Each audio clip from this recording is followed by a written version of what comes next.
Welcome to the Belly Button Window channel and episode 34, part 1 of the Jimi Hendrix story, like you've never heard it before. In this episode, we commence the deep dive into May of 1969 and the continuing spring US tour. Please remember to check the channel's community tab and video information page, where you will find links to related videos, performances, and stunning photographs from the period. Noel Redding speaking about May 1969. The tour took us down the southeast coast, and it was déjà vu time. We were replaying the Monkees tour, same halls, same crowds, same horror. The two-stopover Charlotte to Charleston flight in an old prop plane was a lesson in fear. The audiences were creepy and there were no chicks afterwards. It went nowhere from then on. We did a show with Chicago Transit Authority in Indianapolis on a Sunday, a dry day in that state. We drove to Baltimore from New York for a terrible gig, and then had to drive for 5.5 hours to get back, only to set off for Providence for a mediocre show. Perhaps we were unconsciously holding back our energy for the forthcoming Madison Square Garden show, but we needn't have bothered. It's a barn, far too large and impersonal for the action on stage to get out to the audience, in addition to which the route from dressing room to stage is a mile-long body-packed obstacle course. I used my crawling technique to good advantage, but this was supposed to be a gig, not a survival course. The San Diego gig represented a return to form, and we did a rare rendition of Little Wing. By the time we got to Hawaii, we were falling asleep on our feet. Thursday, the 1st of May, Jimi is interviewed by reporter Sharon Lawrence of United Press International at the Beverly Rodeo Hyatt House, Beverly Hills, California. Sharon Lawrence recalled, "The bureau manager at UPI called me and told me he wanted me to interview Jimi Hendrix immediately. Frowning as if I'd been remiss, he said, 'I can't understand why you haven't written a feature on him already. He's a black guy that calls here, right?'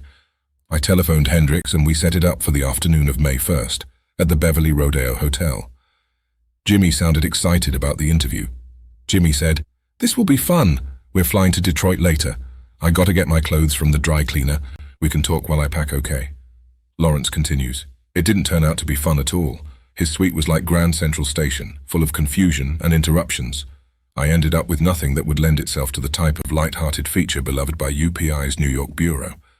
That afternoon stuck in my mind because it was one of the few times I'd ever returned to my office to admit, embarrassed, the interview didn't happen." Friday, the 2nd of May, COBO Arena, Detroit, Michigan. The band, minus Jimi and Jerry Stickles, flew from New York City into Detroit, where they are due to perform that evening at the COBO Arena, with Fat Mattress and Cat Mother and the All-Night Newsboys opening. However, getting Jimi there was another story.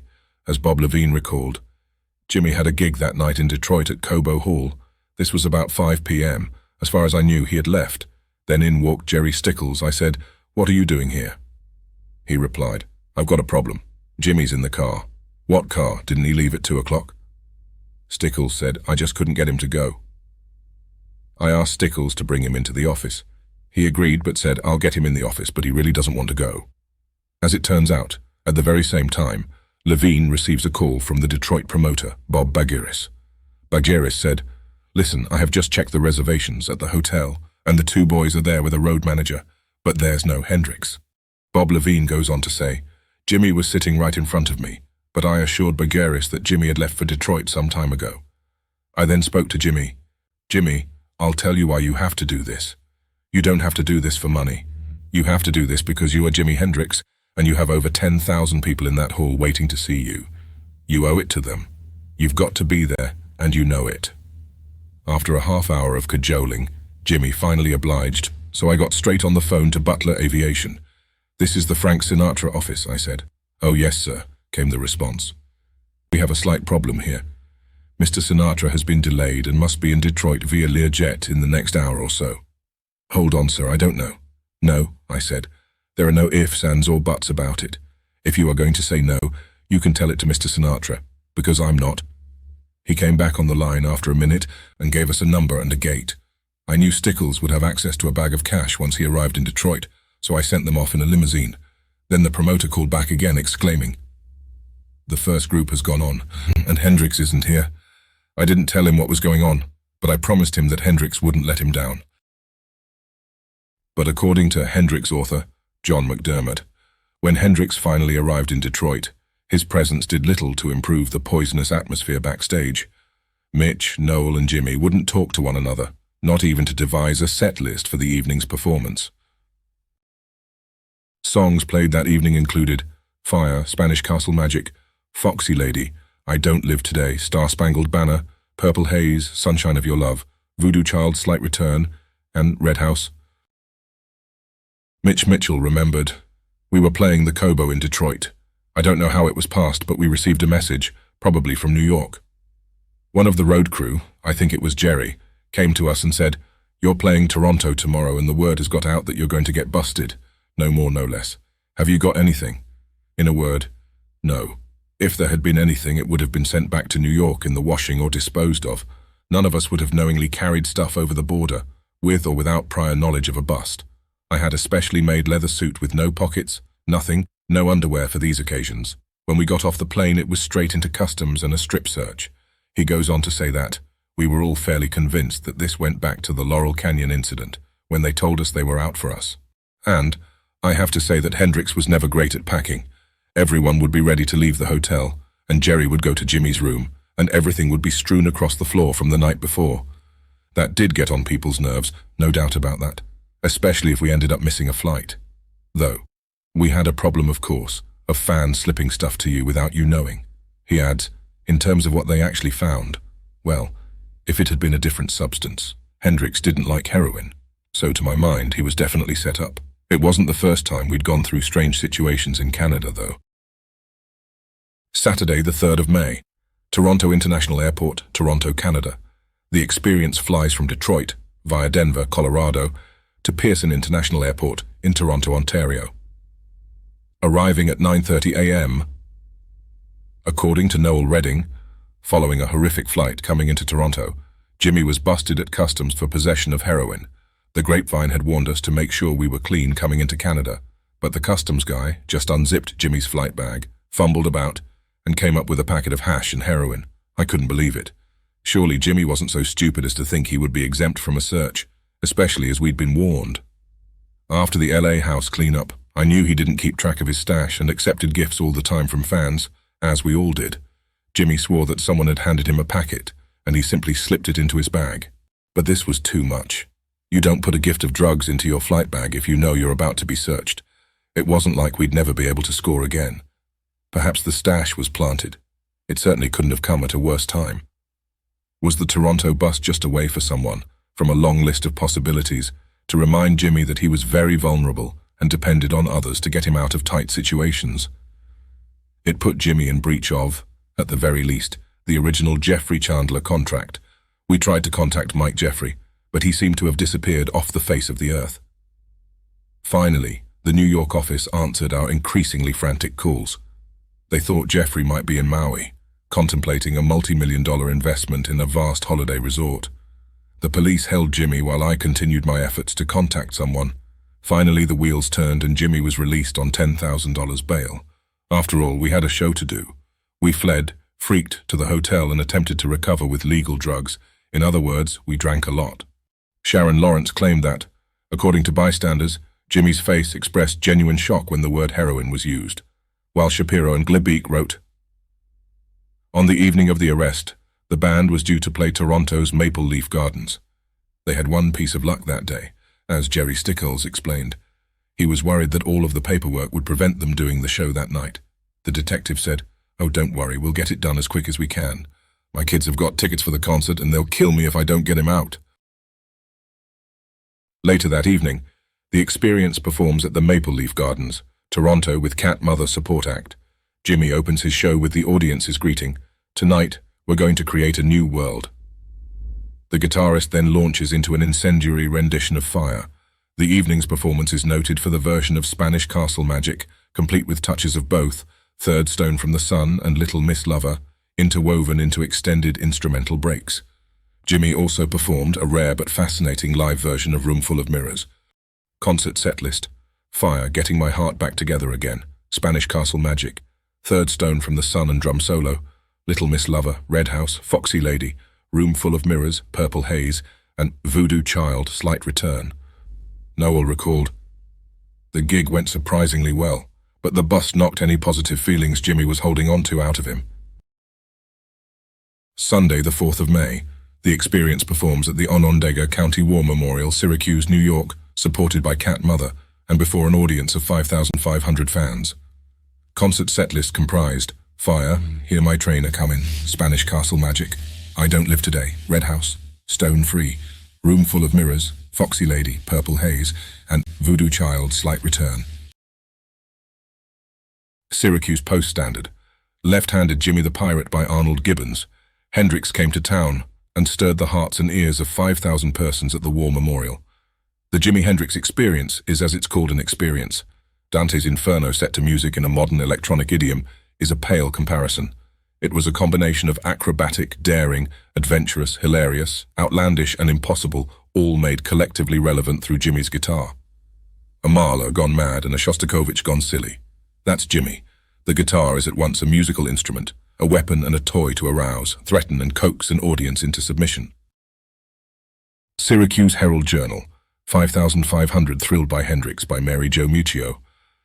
Add an electronic guitar and flashy-colored clothes to the skilled fingers and powerful voice of Jimi Hendrix, and the result is an unforgettable happening. 5,500 fans experienced the psychedelic adventure last night at the War Memorial. Jimi Hendrix, along with his drummer Mitch Mitchell and bass guitarist Noel Redding, thrilled the audience with talent and tremendous volume. The agile Hendrix produced his great sounds while he maneuvered his guitar over his head, against his side, and in other seemingly awkward positions. His songs included Fire, I Want to Live Today, Foxy Lady, and Stone Free. Although the mild-speaking Hendrix hardly commented between songs, he did mention the campus situation with a mild statement. No more guns, please. Cat Mother and the all-night newsboys entertained while a color and light show was flashed on a drop screen behind them. The group, which was received with a good share of enthusiasm, sang Bad News, Bramblebush, Marie, Nebraska Night, and How I Spent My Summer. The last song dealt with the Chicago riots, and photographs of the mob scenes were flashed onto the screen with a psychedelic effect. The light show was comparable to the one seen at Sunset Strip spots. The show was an observation of youth's feelings expressed in music, color and pictures, expressed in their way of telling it like it is. Monday, the 5th of May, Toronto Courthouse, Canada. Jimmy appeared in court for only 3 minutes, and with the preliminary hearing scheduled for June 19, 1969. Tuesday 6th and Wednesday 7th of May, according to John McDermott, with the tour slated to resume on May 7th, Hendrix again teamed up with Buddy Miles at the record plant, jamming through the night of the 6th and into the early hours of the 7th, as he no doubt sought out the sanctity of the studio. Wednesday the 7th of May, Memorial Coliseum, Tuscaloosa, Alabama. Support acts, Fat Mattress and Cat Mother. Concert set list, Johnny B. Good, Purple Haze, Manic Depression, Hey Joe, I Don't Live Today, The Wind Cries Mary, Fire, Foxy Lady, Red House, All Along the Watchtower, and Voodoo Child, Slight Return. Friday the 9th of May, Charlotte Coliseum, Charlotte, North Carolina, with Support Act Chicago Transit Authority. The Experience stays at the Red Carpet Inn Motel in Charlotte, North Carolina. By all accounts, it's there that Jimmy wrote the lyrics to Mr. and Miscarriage, the song that would later become Belly Button Window. Concert set list, Johnny B. Good, Fire, Foxy Lady, Spanish Castle Magic, Red House, Purple Haze, and Voodoo Child. Slight Return. Inquisition, Man This Is Jimmy by Ronnie Parson and Gary Rice. The only thing that has happened in Charlotte, the all-American grit city, since the invention of the plow for the rednecks, was the Hendrix concert May 9th at the Coliseum. For all you grits, he's that psychedelic guitar-picking nigger. And the Coliseum is that big round building on Independence. J.W. Morgan introduced Chicago, the backup group for the concert. Most of their numbers were off a new 2-record album which they had just released. The reaction of the audience to this group was generally slow until the last number, which was more or less a blues-oriented jam. After Chicago finished playing, there was a short intermission so that equipment could be set up. Evidently, one wasn't supposed to leave his seat during the so-called intermission because the heat, Charlotte law enforcement officers, were telling everyone to get in their seat. We hardly sat down before we noticed a plainclothesman patrolling the aisles. He approached our seats and asked if the movie camera which I was holding was a tape recorder. Unconvinced it was not a tape recorder, he took it and examined it, then decided that I was right after all, that it was indeed a movie camera. Needless to say, the concert was fantastic. During his performance, Hendrix did some of his well-known numbers including Fire, Foxy Lady, Spanish Castle Magic, Purple Haze, and Voodoo Child. Along with these was a fantastic blues number, which lasted approximately 20 minutes. At one time during the show, the fans came swarming from their seats to the stage, but the pigs held them back. Between songs he encouraged non-violent revolution, cracked jokes about the narcs, and commented on his last performance in Charlotte. Midway through the concert, after our minds had become somewhat unzapped over actually hearing Hendrix playing, we decided to go to the stage and shoot some pictures. We had only taken a few shots when the boys dressed in black started chasing everyone back to their seats. We sat down a while until our butts started itching again, and then sneaked back to the stage for a few shots as the performance ended. Obviously, the cops were glad the show was over, for they were rushing people out the door right away. We couldn't figure out whether they didn't dig the loud music or whether they were in a hurry to get to the bus station. Saturday the 10th of May, Charleston Civic Center, Charleston, West Virginia, supported by Fat Mattress and Chicago Transit Authority, partial set list for the evening. Fire, Come On, Foxy Lady, Hear My Train A-Comin', Voodoo Child, Slight Return, Purple Haze, and Wild Thing. Sunday the 11th of May, State Fairgrounds Coliseum, Indianapolis, Indiana, Support Act, Chicago Transit Authority, concert set list comprised Come On, Part 1, Hey Joe, Stone Free, Getting My Heart Back Together Again, Fire, Red House, Foxy Lady, and Voodoo Child, Slight Return. The Indianapolis News, Jimi Hendrix Coliseum Audience Goes Hungry, by Bob Basler. A starving man will grab at anything which resembles food, and Indianapolis's young people last night accepted a morsel of entertainment in the form of the Jimi Hendrix Experience and went away hungry. The audience left the program most thankful, perhaps, that this city has no place larger and less acceptable acoustically than the Fairgrounds Coliseum, because the show undoubtedly would have been held in such a place if it existed. Rock superstar Hendrix, ordinarily an exciting entertainer, couldn't really get into his music last night, but the audience didn't seem too concerned. By the time the warm-up group Chicago finished its performance, it was apparent that nobody behind the third row would be able to make sense of the sounds from the stage. If bad production and promotion were a crime, those responsible for last night's exercise in mediocrity could be indicted on at least 3 counts. 1. Choosing the Coliseum, an acoustical nightmare, suited only for livestock expositions. 2. Using an unannounced warm-up group whose playing time amounted to slightly less than that allotted Hendrix. 3. Ridiculously high-priced admission. The promotional concept was obviously one of pack 'em in, fleece 'em, get out quick, and don't worry about satisfying the audience. There is an argument that the mass rock concert is no longer a viable form of entertainment. Recording studio perfection in sound just can't be duplicated in a place like the Coliseum, and rock fans who know the performers only through records will be satisfied with little less than perfection. Beyond screaming and shrieking, young fans, particularly in Indianapolis, are beyond the stage of going only to see the performers and to scream and shriek. They want to hear the groups as well, and it doesn't work. Last night's concert begs to be contrasted to that given 14 months ago by Cream, a group similar in number, makeup, and style to the Experience. The Cream concert was performed in Butler University's Close Hall, and that group was given every chance to satisfy the audience which had assembled to see it, an obligation which was fulfilled. By comparison, last night's concert was hasty, slipshod, and disappointing. Hendrix abandoned many of the songs his audiences love most, including Purple Haze and The Wind Cries Mary. He half-heartedly plowed through a sampling of his talents and abruptly left the stage. No encore, and not much excitement generated among his fans. Daily Capital News. The Experience Isn't So Wild by Mark Campbell. The Jimi Hendrix Experience, touring the country until the end of May, isn't the wild and woolly experience it used to be. The suggestive and beyond suggestive gestures on the stage and dousing the guitar with lighter fluid and setting it on fire aren't being done this time around. Hendrix burned his guitar at Monterey Pop Festival in 1967, when he was an unknown, and got a good deal of publicity. Maybe it has served its purpose, Hendrix says. Pretty soon audiences were coming to see us just to see us do those things.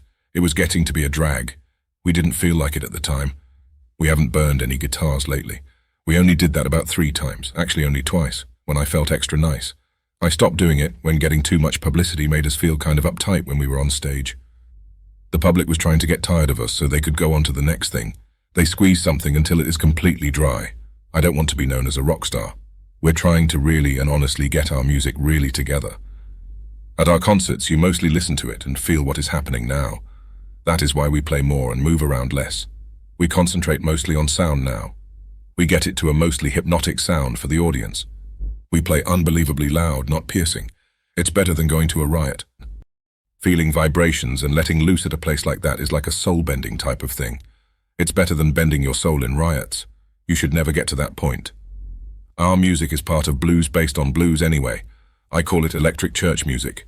It's a very hard and harsh and primitive sound, not necessarily good or bad or stoned. You're going to get something out of it if you let your mind flow with it.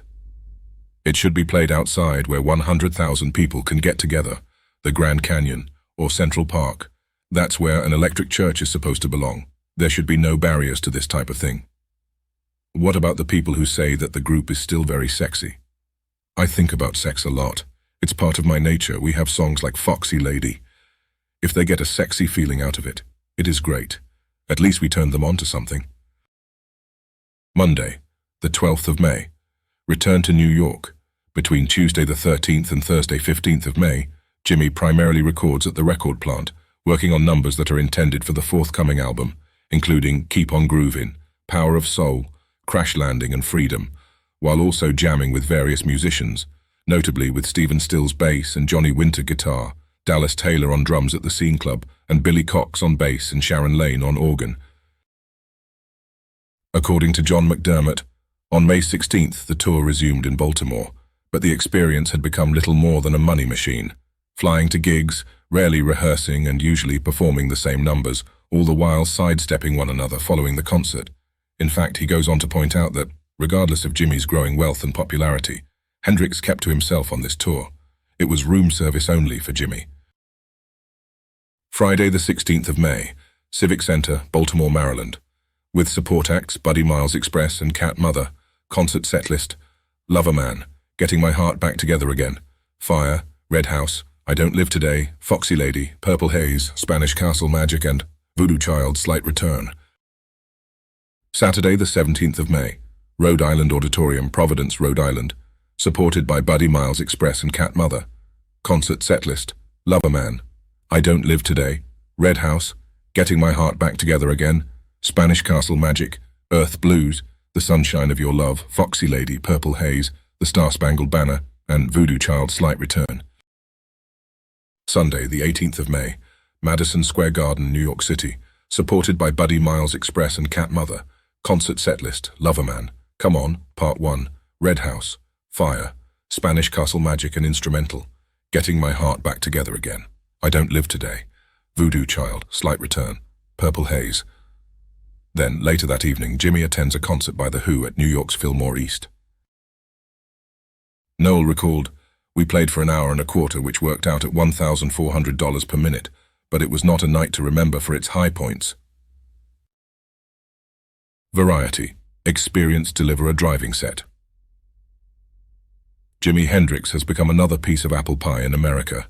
The juvenile crowds that were frightened and offended by his initial tour with the Monkees 2 years ago have now become faithful legions, with instant information concerning Jimi's eye color, astrological sign, and guitar serial number. His Madison Square Garden, New York, concert Sunday, 18, sold out for a $101,280 gross, with tickets scaled to $6.50.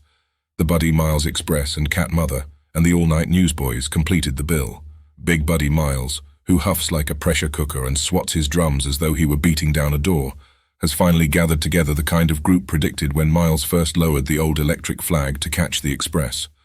A beefed-up brass brigade, Herbie Rich's huddled meditations with the organ, plus Jim McCarty's mad dashes across the guitar, have fused with Miles's strong-arm drumming to make the express the darkest, downest, most sapping soul experience working in the rock idiom. Razored on the strop of McCarty's electric strings, bent mercilessly in every direction, the group's weighted-down blues sound penetrates like a blade, as Miles's remote, boyish voice hangs back like second thoughts, adding to the edge by conjuring up a brand of blues that is far away and unsympathetic. Yet the group's hybrid of rock and blues is the most creative undertaking of its kind, though the lead heavy music may be, because of its density, the secular wound for fans of the hard down. The group's performances of Miss Lady and Otis Redding's Cigarettes and Coffee were superb.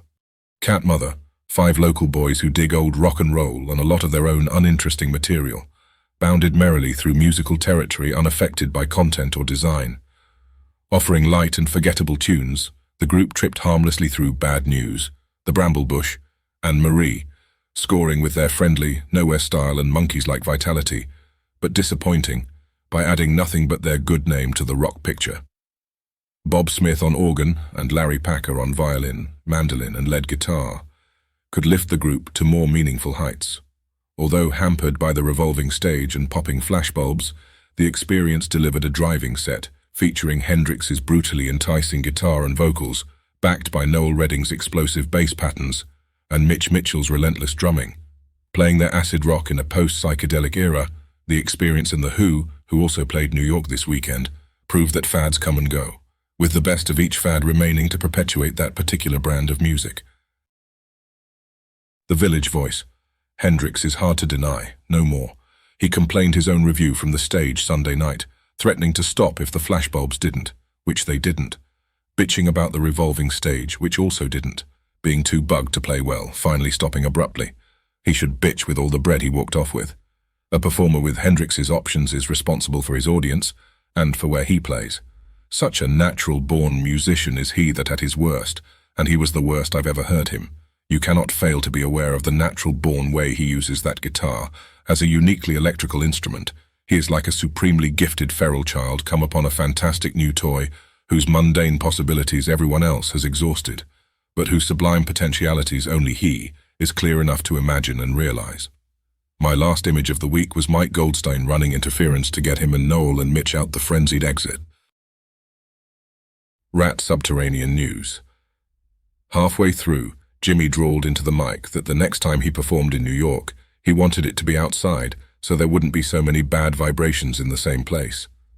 It was chaotic from the beginning when people jammed the area around the circular revolving stage in anticipation of Hendrix's entrance. This crowding and the flashbulbs that went off with strobe light regularity obviously made Jimmy nervous, and he asked several times that people stop taking pictures and sit down in deference to others who came to listen. Police gradually cleared the area, but the vibrations had already been set up and refused to clear. The revolving stage was another down for the audience, who were aware that half the visual show was being missed. To avoid this, some people followed the movement of the stage by walking at a steady pace along the first level inner landing. For them, the show must have been like a good 5-mile hike, and for Hendrix, who complained about it. The sound, at least for anyone sitting down near the stage, seemed to rise up and fall, like some electric evaporation condensation cycle, losing quite a bit of definition along the way. Hendrix still impresses me as the best guitarist, but the garden set was hardly an indication of his abilities. Unlike last summer's Singer Bowl concert, where police were supplied with wads of cotton for their ears, cops at the garden were unprotected and stood around, fingers to their ears like children on a subway platform. Hendrix dedicated fire to the teeny bopper, that girl with yellow underwear in the 5th row. A perfect description of the universal groupie. On one sweep to clear out the aisles, cops discovered a boy sitting in the audience naked. He jumped up startled and embarrassed when the heat approached, pulling on jockey shorts with one quick motion. Everyone in the area was a little surprised, but clapped in tribute as he was led out. Jimmy, with his hair now much shorter in a round afro dome, wore purple velvet pants and vest, and a light blue chiffon open shirt with headband to match. The mother of the bride was wearing Billboard Review by Ed Oakes, a Madison Square. Garden full of screaming teenies, calling from the tiers like crows on a clothesline, cawed and clawed each other to flash a camera in the face of the man who was once Little Richard's guitar player, working up to a typical Jimi Hendrix experience with cheers for Cat Mother and Buddy Miles Express. Hendrix, a reprise artist of course, was loose and leering, bucking and flinching to the groans of his guitar, which is his speciality. Despite the showmanship that keeps serious rock buffs away from his self-celebrations, Hendrix is a brilliant technician and stylist, squeezing from his arsenal of guitars every shock of plugged-in power and psychedelic beauty. His fierce, almost sadistic manipulation of the guitar's personality is arrogantly featured in his act, as he humiliated the instrument by raking it across the microphone stand, playing it disinterestedly behind his back, pushing up the volume till it whines out in pain, and finally, popping a string and discarding it altogether. With Noel Redding on bass and Mitch Mitchell on drums, the Jimi Hendrix experience is one that every rock nut should have sooner or later. Jazz and Pop noted, Cat Mother's monitor speakers were on the arena floor, therefore stationary, and the band, of course, was on the turntable, therefore in motion, which meant that the musicians only got to hear themselves whenever they passed the monitors in the course of their revolutions. By the time Hendrix came on, he was in a royal snit out front at the setup, and his disposition was not improved once he began to play. Indeed, he spent most of his time on stage muttering imprecations and threatening to walk off. Rolling Stone letter by Michael P. Lairn, Hillside, New Jersey. Sirs, the management of Madison Square Garden has proved once and for all that greed breeds ignorance. Their use of a revolving stage at the recent Hendrix concert and the July 12th Blind Faith show ruined two potentially great shows. The management of the Garden seems to think that everyone wants to be able to catch periodic glimpses of the performers. Their answer to the problem of a round concert hall is a merry-go-round stage which distorts all the sound, but in their rush to pack in as large a crowd as possible, they ignore the quality of the sound. That concludes this episode of the series. Stay tuned for the next installment, where we will continue the deep dive into May of 1969 and the continuing spring US tour. Don't forget to subscribe for future content updates. And by the way, if you have any photos, stories, or anecdotes to contribute, we would love to hear from you. Until next time,